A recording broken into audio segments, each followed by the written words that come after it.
Saudações, família vascaína! Começando mais um vídeo sobre o nosso gigante da colina, eu sou o Renato Nunes e seja bem-vindo ao canal Só Vascaínos.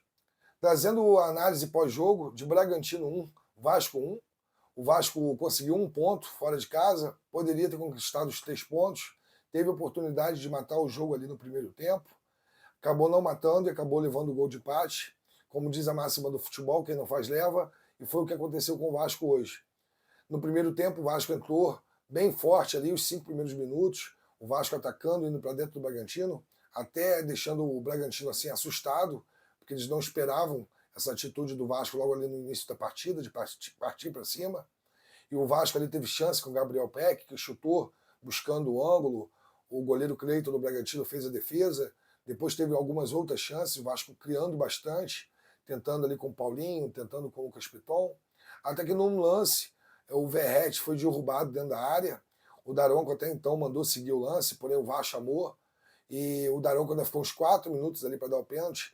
O Daronco, não sei o que ele tem contra o Vasco, mas todo o jogo do Vasco ele tenta prejudicar nosso time, ele faz de tudo para conseguir prejudicar o Vasco, e eu não sei como a diretoria do Vasco ainda aceita que o Daronco apite jogos do nosso time. Não dá para entender isso, de não entrar ali com recurso contra a CBF, pedindo para um outro árbitro apitar. Porque é sempre isso, ele sempre prejudica, sempre dá acréscimos elevados ali, quando é jogo do Vasco. Se o Vasco estivesse perdendo a partida, eu tenho certeza que ele não teria dado esses 8 minutos, teria dado 4, 3 minutos, 4 minutos. Sempre é assim, se o Vasco estiver ganhando e o time estiver buscando empate, ele estiver pressionando, ele dá um acréscimo maior para o Vasco que sofreu o empate, sempre é assim. E nesse lance ali, o Verratti bateu com muita categoria, ele deslocou o goleiro, bola alta, forte ali no canto, bateu o pênalti muito bem e fez o Vasco 1-0. Aí o Bragantino, ele perdeu o controle da partida, ficou assim meio que desnorteado quando levou o gol, e foi quando o Vasco teve as outras chances claras ali para poder matar a partida já no primeiro tempo. Uma delas com o Orediano, num passe em profundidade do Paulinho, deixou o Orediano ali na cara do gol, ele bateu cruzado, a bola passou um palmo ali, rente à trave, mas a bola não entrou. E depois teve outro lance também, que também o Vasco poderia ter feito 2-0, que foi com o Gabriel Peck, que por sinal foi até matão nesse lance. O Verratti estava sozinho ao lado dele, ele poderia ter feito o corta-luz, ou ele poderia ter somente rolado a bola, mas ele preferiu bater ali num sem pulo e prensado também pelo zagueiro, acabou entregando a bola na mão do goleiro Cleiton. Aí o Daronco deu os 8 minutos, e como diz a máxima do futebol, quem não faz leva. O Vasco foi o que aconteceu com o Vasco.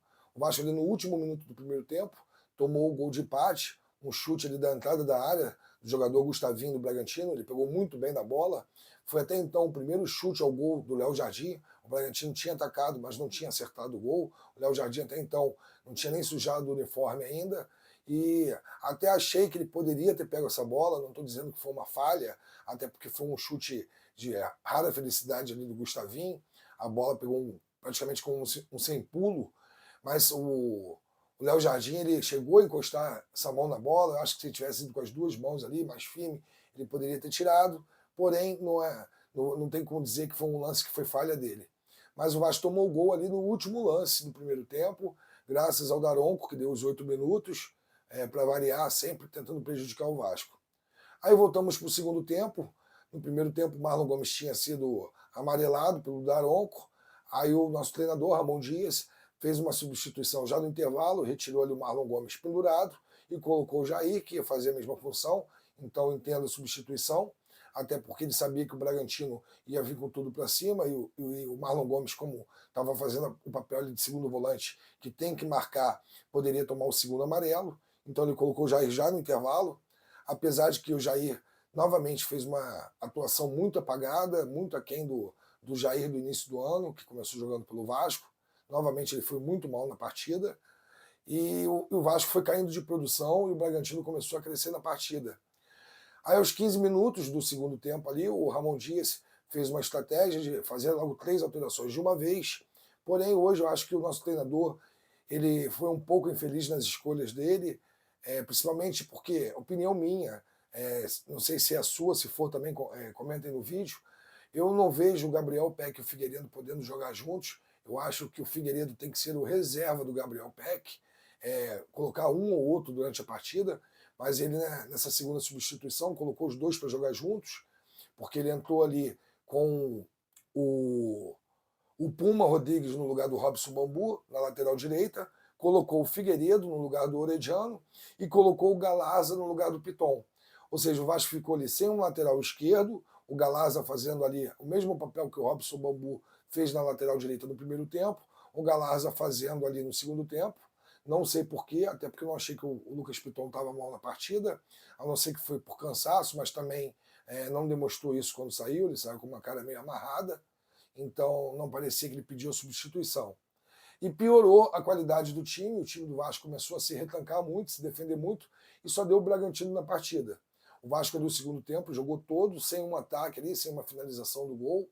Foi ter ali no final, praticamente, do segundo tempo, com o Verratti, que bateu uma bola ali meio que de canela, e a bola ainda bateu cruzada ali, poderia ter feito gol, quase que a bola entra também. O Verratti sempre chegando ali nas bolas. Mas o Vasco piorou muito no segundo tempo, ou seja, hoje eu acho que foi das partidas que o Ramon Dias dirigiu o Vasco, foi a que ele fez as piores mexidas hoje.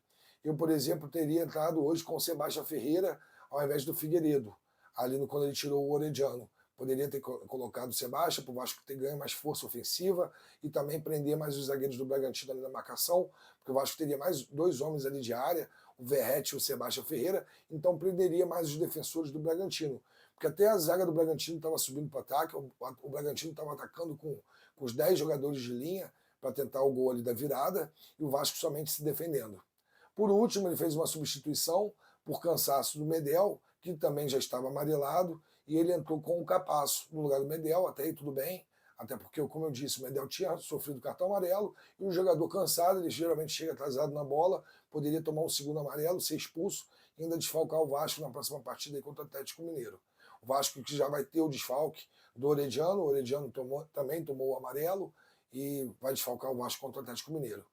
Então, no demais foi isso. O Vasco poderia, pelo primeiro tempo, ter ganho o jogo, mas pelo segundo tempo o empate foi lucro, o Bragantino veio com tudo para cima, e o Vasco jogou muito mal no segundo tempo, jogou só com o intuito de se defender, as substituições ali do Ramon Dias não surtiram o efeito que era esperado, do Vasco continuar ali jogando no contra-ataque, pelo contrário, só se defendeu.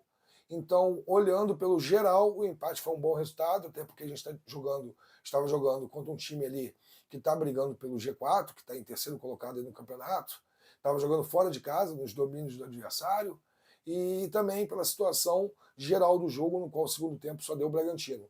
Olhando por esse lado, o empate, esse 1 ponto, foi bom, até porque o Vasco precisa pontuar, fora de casa principalmente, buscar empate, vitória fora de casa vai ajudar bastante aí nessa nossa busca para sair do Z4. Então esse 1 ponto valeu a pena. Ficamos com um gostinho amargo, porque saímos na frente ali, fizemos 1-0, tivemos a chance de matar o jogo já no primeiro tempo e não matamos. Então, olhando assim por um lado geral, o empate foi um bom resultado também. Não vou me alongar mais por aqui, vou agradecer a sua presença, você que ficou no vídeo até o final. Vou pedir, se você não for inscrito, que você se inscreva no canal, clicando no botão vermelho aqui embaixo, deixe o seu like, o seu joinha e ative o sino das notificações para receber todo o conteúdo do nosso Vascão e também ajudar no crescimento do canal, até porque Vascaíno fortalece Vascaíno. Te desejar saudações vascaínas e um forte abraço.